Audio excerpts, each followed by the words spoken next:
Gagawa po tayo ngayon ng titanium color design o yung tinatawag nila na Itzalaya design sa ating grab bar.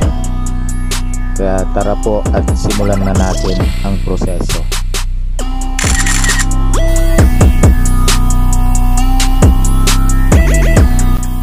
Sa ating first step, ang kailangan po natin ay grinder, buffing soap, tsaka basahan. Pag wala naman po tayong grinder na pang buff, pwede na rin po yung liha na 1000 at basahan. At pag wala rin pong buffing soap, pwede na rin pong gamitin yung metal polish.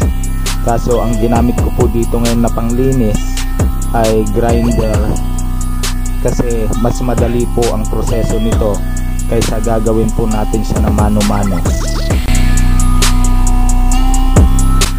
Kailangan po natin siyang linisin mabuti o pakintabin, kasi dito po magsisimula yung epekto ng ating gagawin sa linis ng ating bakal. Kaya ito po yung pinaka-importanteng step na gagawin natin.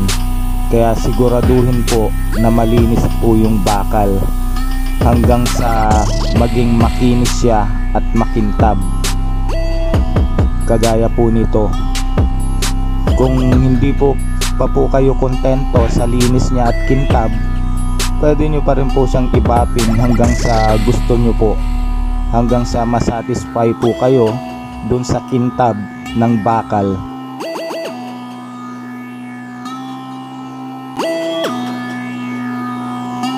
Pagkatapos po nating i-buffing yung bakal, ang susunod po natin gagawin ay pupunasan ng mabuti. Tatanggalin po yung mga naiwang dumi na cause ng buffing soap. Siguraduhin po nating wala pong dumi na nakadikit sa bakal, as in malinis po talaga siya, kagaya po ng nakikita nyo ngayon.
At tinuloy-tuloy nyo pa rin po, magbabaga na po yung bakal.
Maraming salamat po ulit.